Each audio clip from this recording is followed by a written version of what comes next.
Sir, Bihar में उद्योग चालू करने के लिए युवा लोन सरकार से लोन लेते हैं, क्योंकि जूता चप्पल सब खिंच जाता है, फिर भी उसको लोन नहीं मिलता है।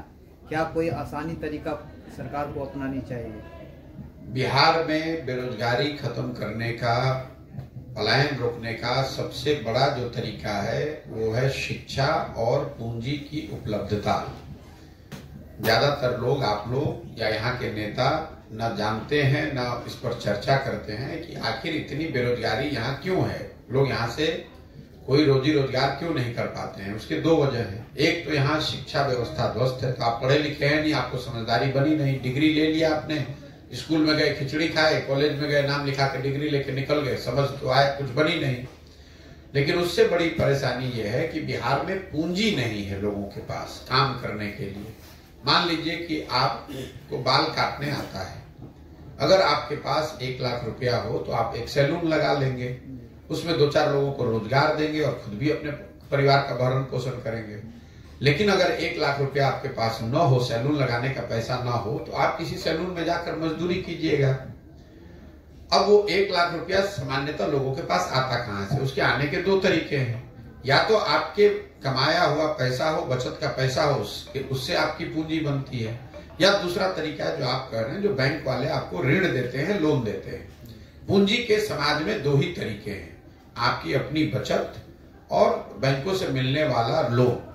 मान लीजिए कि आपको घर बनाना है, आपके पास 1 लाख रुपया अपना बचा हुआ है कमाने के बाद, खर्चे के बाद, और फिर 10 लाख रुपया बैंक ने लोन ले लिया, तो आप 10 लाख रुपए का घर बना सकते हैं। इस चीज को अगर आप समझना चाहते हैं तो रिजर्व बैंक ऑफ इंडिया एक व्यवस्था उन्होंने बनाई हुई है, एक आंकड़ा जारी करते हैं जिसको कहते हैं क्रेडिट डिपॉजिट रेशियो। मतलब कितना पैसा लोगों ने बैंकों में जमा किया और बैंकों ने उसके बदले कितना पैसा ऋण के तौर पर वापस दिया। पैसा आप जमा करें, ये जमा करें, हम जमा करें, लेकिन जो लोग ऋण लेना चाहते हैं उनको बैंक ऋण देते हैं। ये उनका बिजनेस भी है और उनकी संवैधानिक जिम्मेवारी भी है कि अगर 100 रुपया उन बैंक में जमा होता है तो बैंक की ये जिम्मेवारी है कि 70 रुपया कम से कम वापस से समाज में लोन के तौर पर, ऋण के तौर पर दिया जाए। इस चीज को नापने के लिए एक रेशियो है जिसको कहते हैं क्रेडिट डिपॉजिट रेशियो। कितना पैसा जमा हुआ और बैंकों ने कितना पैसा ऋण के तौर पर वापस दिया। देश में सीडी रेशियो है 70%। मतलब पूरे देश के लोगों ने अगर मिलकर 1 लाख रुपया बैंक में जमा किया तो बैंकों ने 70,000 रुपया ऋण के तौर पर समाज के अन्य विभिन्न लोगों को दिया, चाहे घर बनाने के लिए दिया हो, गाड़ी खरीदने के लिए दिया हो, यूट्यूब चलाने के लिए दिया हो, सैलून लगाने के लिए दिया हो। बिहार में ये आंकड़ा है 40%। जब 1990 में लालू जी मुख्यमंत्री बने तो सीडी रेशियो था 40%। 15 साल के लालू जी के जंगल राज की वजह से ये सीडी रेशियो घटते घटते हो गया 28%। फिर नीतीश कुमार के सुशासन के दौर में, उनके अपने शब्द में जो उन्होंने सुशासन किया है, वो 18 साल के बाद ये पिछले साल बढ़कर अभी तक हुआ 40%। अब इसका असर क्या होता है वो समझिए।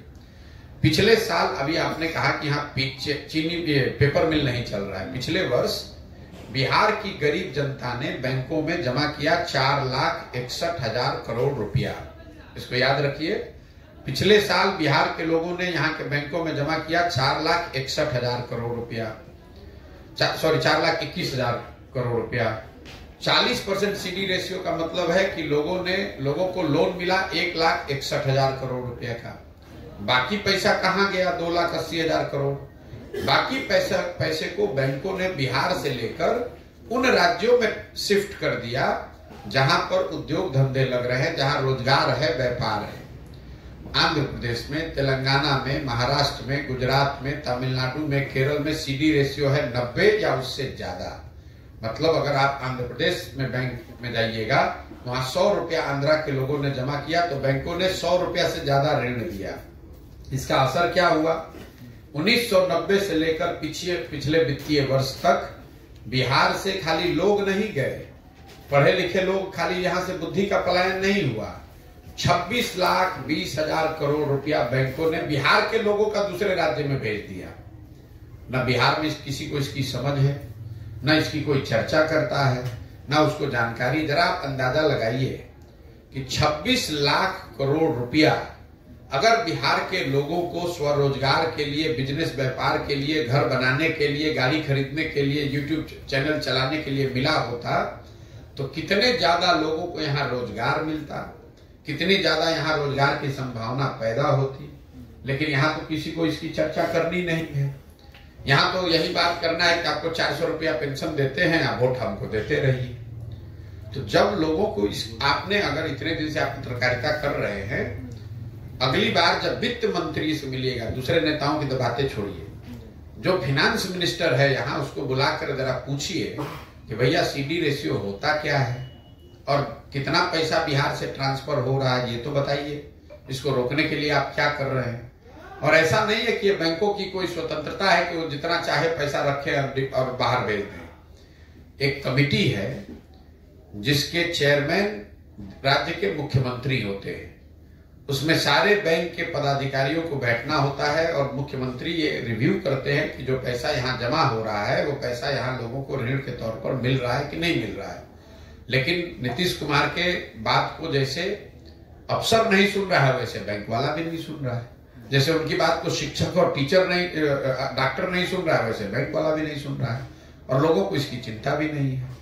अगर यहाँ पर लोगों को शिक्षा थोड़ी सुधार दी जाए और लोगों को ये पूंजी उपलब्ध करा दिया जाए तो गांव गांव में बिहार के बच्चों में वो समझ और वो ताकत है, वो अपने लिए रोजगार का अवसर पैदा कर सकते हैं, बिजनेस व्यापार कर सकते हैं। जब तक वो नहीं होगा, बिहार से गरीबी और बेरोजगारी खत्म होने वाली नहीं है। शिक्षा और पूंजी, यही दो चीज चाहिए। मेहनत करने के लिए तो लोग 10 घंटा यहाँ मेहनत कर ही रहे हैं। तो पलायन जो है वो सिर्फ लोगों का पलायन नहीं है, श्रम का पलायन नहीं है। यहाँ पलायन को अगर आपको समझना है, पलायन श्रम का है, पलायन बुद्धि का है और पलायन पैसे का है। ये तीनों चीज यहां से जा रहा है। तो अगर महाराष्ट्र में कोई फैक्ट्री लगी हुई है जहां मोटरसाइकिल बनता है, तो उस फैक्ट्री को जो लोन मिला हुआ है उसमें भी बिहार के लोगों का पैसा लगा हुआ है। वो फैक्ट्री में जो मोटरसाइकिल बन रही है उसमें मजदूर और इंजीनियर जो काम कर रहा है वो भी बिहार का लड़का है। और वहां जब मोटरसाइकिल बन जाता है तो उसको लाकर जहां बेच रहा है वो भी बिहार है। तो आजादी से पहले क्या होता था, आप यहाँ कपास का खेती करते थे, अंग्रेज यहाँ से कपास उठाकर ले जाता था इंग्लैंड में, वहां उसको कपड़ा बनाता था, लाकर फिर आप ही को बेचता था। वही हाल बिहार का है। हम लोग का पैसा भी जा रहा है, लोग भी जा रहे हैं, पढ़े लिखे लोग भी जा रहे हैं, और वहां जब सामान बन गया, सीमेंट बन गया, खाद बन गया, मोटरसाइकिल बन गया, तो लाकर बिहार में बेचा भी जा रहा है। तो उससे आपको लाभ तो होगा नहीं। ठीक है भैया, बहुत बहुत धन्यवाद।